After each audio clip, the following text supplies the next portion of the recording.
All right, so first thing first, about the homework assignment. There were some questions regarding the homework assignment. So once again, there are at least three or four different ways to find your homework assignment. Hello, I'm talking about the homework assignment that you were asking about. I'm listening. Okay, well, you need to make sure that other people can listen to me too. So the first place you can find your homework assignment is under upcoming events. That's basically listing everything that will be happening within 14 days or so within this class. Second place, you can go to assignments. Third place, you can go to the current topic or the one right before the current one. Like in this case, it is array assignment 1, which is the topic right before the current one. And sometimes I will even be kind enough to send email out about the homework assignment. I'm not sure about this one. I did not send an email out regarding this one. Okay, so there are at least three ways to find your homework assignment. This one, according to the upcoming events, it is due on the 20th, which is on Wednesday, right before the class starts. Because I don't want anyone to miss the class because they're busy working on the homework assignment. And this way I can also talk about the solution of the homework assignment during the class. Any questions about the homework assignment? Have you guys started on it? No, sort of. Okay, this one is not really long, but it does use a lot of concepts in arrays. So, if you have not started on the homework assignment, it's a good time to get started today, just so that you have enough time to work on it. Are there any other questions about arrays? Indexing, the size of an array, that sort of thing? No questions? Easy stuff? Okay. If there are no questions, we will continue to move ahead, and this time we'll talk about binary search. I think we started on binary search last time. I talked about the overall concept, but I did not talk about the algorithm itself. I gave you guys an example. I used the whiteboard to illustrate how to do binary search. So basically, you have a sorted array in this case. Binary search only works if the array is sorted. But if you have an assorted array, what you do is you don't search from the first item to the last item, or vice versa. You start from the middle. So you pull the item from the middle of the array, you compare that to the value that you want to find. There are only three things can happen. One, it is the item that you're looking for, so you're lucky. You don't have to search any further.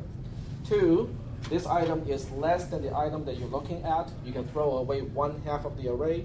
And the other case is it is greater than the item that you're looking at. You can throw away the other half of the array.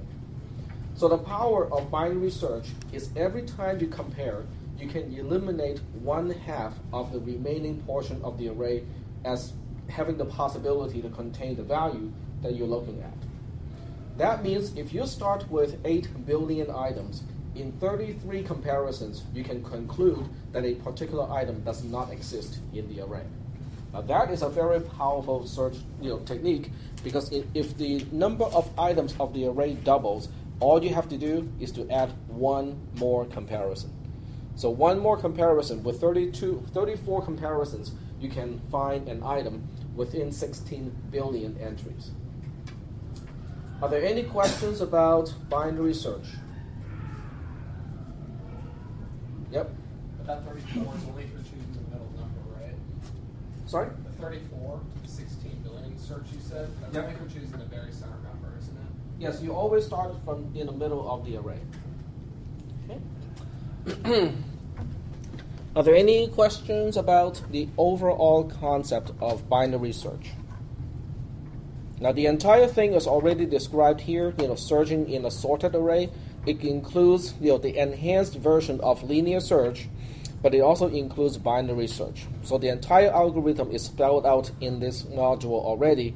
I'm not going to read the module out because it's really boring. Instead, I will try to evolve the algorithm and just kind of try to explain how you can write your own algorithm. Yes? I'm sorry, I've got a question. How specific is it when you're the binary search? Does it find, do you store the exact middle of it? Or is it really specifically starting exact middle? Or is it In the case that you have an even number of items in the array, you technically speaking have two middle items. The two middle items, you can choose one or the other. It will still work fine. Okay? And that's why, when we talk about it, we'll say, we prefer one or the other middle, quote-unquote, middle items. But it really does not matter which one you choose, because no matter which one you choose, you are still eliminating at least one half of the array. So what I talked about is still true, that you can finish the search in log 2 of the number of items in the array. That is the number of times you have to go through the iterations.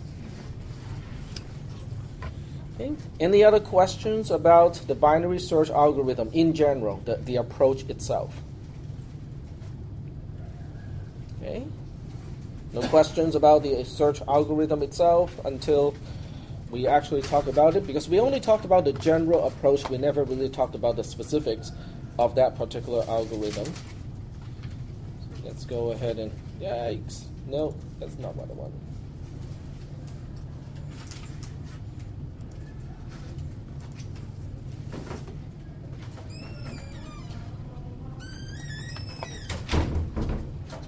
It's getting a little bit noisy outside.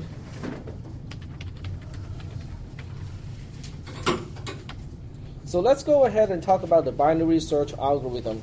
And before we go any further, let's just have one more example that I'll illustrate and capture using the notepad here. So this way, the example will be also be captured along with the rest of the notes. The first row, these are indexes, of the items. So we have 0, 1, 2, 3, 4, 5, 6. And 7. I will pick an even number of items this time, just so that we can illustrate when we have two middle items, which one do we choose? Okay, we can choose one or the other. And the value of these particular items, it only has to be sorted in a non-decreasing way. In other words, duplicate items will work just fine. So we'll have 2, 5, 5, 12, 13, 21, 40, and 50. All right. We have 8 items here. Which one or which two do you think are the middle items in terms of the indexes? The ones at index 3 and the index 4. We can choose either one. You can even have your algorithm to choose randomly if you want to. Okay, it really does not change anything. It is not incorrect to pick one or the other because they are both technically the middle items. But you can only compare to one. So which one do you guys want to pick? It doesn't matter. 12. You want to pick the 12? Okay. So we also have to specify here what we are looking for. So the value we're looking for, do you guys want to look for something that is there, or do you want to look for something that is not there? It's more fun to look for something that is. Okay, let's do one that is. Which one do you want to pick? 8. 8 is not there. I said 13. 13, sorry. Okay. So we'll pick 13, which is in the array. All right. So let's go ahead and see what will happen. The first one we want to compare is the one at index 3. And I'll just use the caret symbol to represent that 13 is greater than 12. Knowing that the array is sorted, I don't even have to compare to some other items to eliminate and say that this value cannot exist in that portion of the array. Which portion am I talking about? This array is already sorted. If 13 is greater than the one at index 3, it implies that it is also greater than which ones? 0, 1, and 2, because the array is sorted in a non-decreasing way. So as a result of that, we can eliminate, quote-unquote, eliminate this portion of the array. Should I also eliminate the entry at index 3? Yes, we should, because the comparison was done specifically against that entry, so we can also eliminate this particular entry. How many items do we have left? 4. We have exactly 4 items left.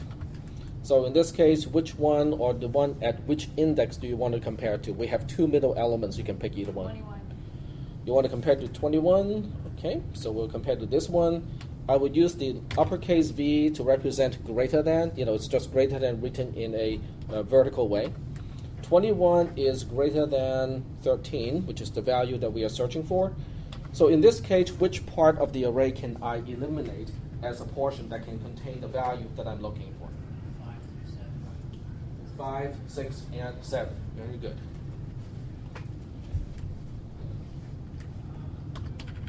We'll go ahead and eliminate those.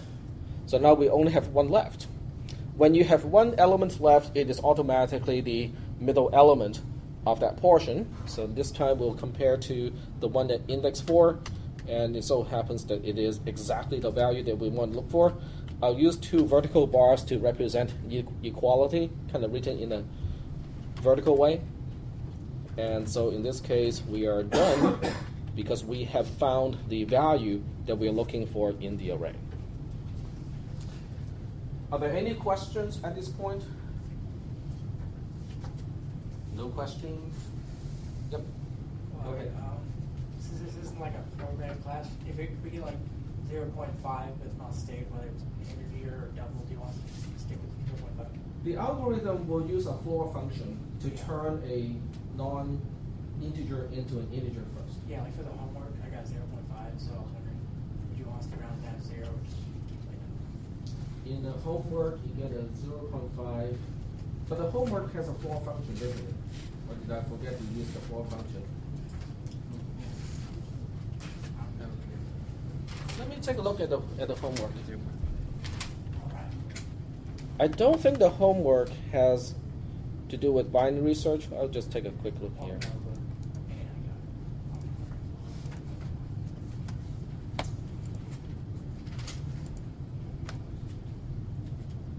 I believe the homework has to do with something else. You have to divide something by 2 all the time. Yeah, So it's either way, it's fine. okay. Yep, either way, it's fine. What he's talking about is line 11 of the pseudocode will keep dividing a particular number by 2. Eventually, it will give you a fractional number. In the last iteration, it will give you a fractional number. In that case, you can choose to use an integer. Just take 0 in that case. Or you can also use the fractional number, which is fine. In this algorithm, it does not matter which one you choose because we don't use p as an index. Okay. Yep. Okay, very good question, good observation. So we'll go back to our current example. Okay, so this is good. We did another example in the previous class where we could not find an item with a particular value in the array. So now we have both examples. Do you think this search algorithm involves any type of loops? Are we doing something again and again and again? Okay, so in revision 1, we can say this algorithm has some kind of a loop. And do we want this loop to be infinite, or do we want it to exit at some point? We want it to exit at some point. What are the 2 reasons that I want to exit from this loop? Number does not exist or found it. Okay. When we have found the value, or alternatively, we have not found the value. But when you say that we have not found the value, you have to be a little bit more specific because you have to say we know for sure the value does not exist in the array. Just because you have compared once or twice and you could not find the value is not enough reason to go out and conclude that the value cannot exist in the array. Is that okay? Does everybody understand the point where you don't want to say when the value is not found? You have to say when the value is confirmed not to be in the array. So we'll say or